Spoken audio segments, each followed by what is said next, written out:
मान्यवर आणि या ठिकाणी महाराष्ट्राच्या विविध भागातून आलेले आमचे सर्व शेतकरी बांधव आणि भारतीय जनता पार्टी किसान मोर्चाचे पदाधिकारी भगिनी आणि बंधूंनो,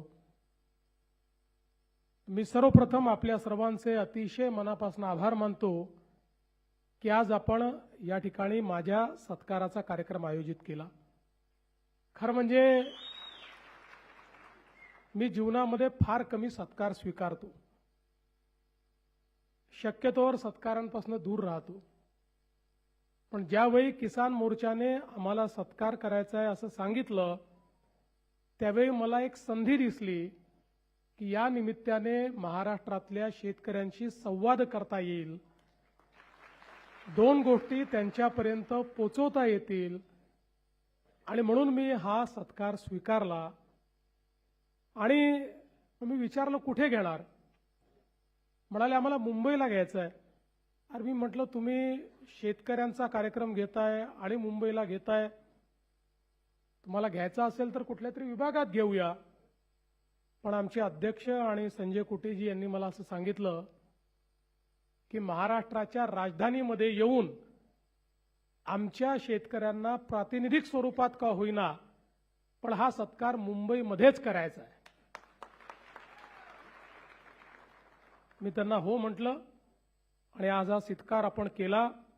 मी अतिशय विनम्रपणे हा सत्कार माझ्या वतीनं, ज्यांनी मला या संपूर्ण कार्यात मदत केली ते माझे दोन्ही उपमुख्यमंत्री माननीय एकनाथराव शिंदेजी, सुनेत्राताई पवार, आमचे कृषी मंत्री आणि संपूर्ण मंत्रिमंडळाच्या वतीनं आपला हा सत्कार मी या ठिकाणी स्वीकारतोय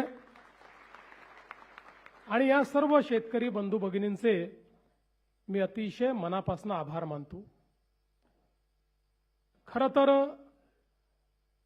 पहिल्यांदाच असं घडलं असेल की कर्जमाफीचा निर्णय कुठलीही निवडणूक डोळ्यासमोर नसताना घेण्यात आला। मागच्या निवडणुकीमध्ये आपल्या जाहीरनाम्यात शेतकऱ्यांना कर्जमाफी देण्याचं आश्वासन आपण दिलं होतं आणि त्यानंतर खूप चांगल्या पद्धतीनं संपूर्ण महाराष्ट्रामध्ये अभूतपूर्व अशा प्रकारचं यश आपल्याला मिळालं। त्यानंतर नगरपालिकेच्याही निवडणुका झाल्या, महानगरपालिकेच्याही झाल्या, जिल्हा परिषदेच्याही झाल्या। सगळ्या निवडणुकांमध्ये भारतीय जनता पार्टी आणि महायुतीला महाराष्ट्राच्या जनतेने भरभरून दिलं आणि न भूतो अशा प्रकारचं मॅन्डेट